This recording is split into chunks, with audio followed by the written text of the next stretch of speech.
There's a moment when a manipulator realizes they've lost you, not temporarily, not emotionally, but permanently. And when that realization hits, they don't explode, they don't beg, they don't chase the way movies tell you they will. They become something else entirely. They enter a state of psychological self-preservation that is both fascinating and hollow. Most people expect rage. They expect a dramatic confrontation or a flood of desperate apologies. But manipulators don't respond to loss the way healthy people do. For a healthy person, loss is about the person. For a manipulator, loss is about the ego. The most painful thing to them isn't losing your presence. It's realizing they no longer have root access to your mind. They have been locked out of the operating system. The first thing they do is perform. They act unaffected. This is what I call detachment theater. Suddenly, they look healed. They post more photos. They laugh louder in public. They act as if losing you was the greatest relief of their lives. But look closely. This isn't peace. It's a stage play. They are trying to convince the world and themselves that they were never invested, because admitting they lost control would shatter the fragile image they survive on. They would rather be happy and fake than real and defeated. They're not celebrating their freedom. They're acting out a script where they were never captured in the first place. When pretending doesn't work, they move to stage 2, rewriting the script. They rewrite history. They tell anyone who will listen that you were never that important. They claim they were the ones carrying the relationship, that you were a burden they finally shed. They minimize your worth to protect their own.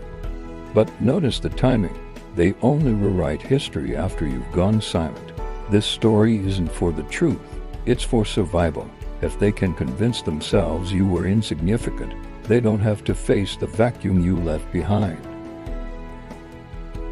Then comes the quietest, most revealing phase, the silent surveillance. They stop reaching out, but they don't stop watching. They check your stories from burner accounts. They ask mutual friends about you, not to reconnect, but to confirm one thing, that you are still reachable, that you are still bothered. They are looking for a sign that they still have some effect on you. But when they see you calm, unreactive, and thriving in their absence, that is when the finality sets in. They realize they didn't just lose a person, they lost a subject. Your silence is the loudest message you can send, because it tells them their power over you has completely dissolved. Here's the truth most people never hear. Manipulators don't miss souls, they miss influence. They miss the high of your reaction. So when you stop explaining, stop reacting, and stop defending, you don't become invisible. You become unreachable. And nothing frightens a manipulator more than a door they can no longer open, no matter how hard they kick. Your indifference is their kryptonite. It's the one response they have no script for.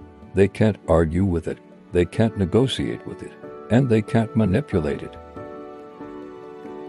If you've seen these behaviors, you haven't failed, you have succeeded. You chose clarity over chaos. You chose your own peace over their drama, and when you do that, they have no role left to play in your story. You have taken back the pen and are now writing your own narrative, one where they are merely a footnote.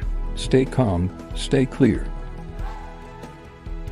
Awareness is freedom.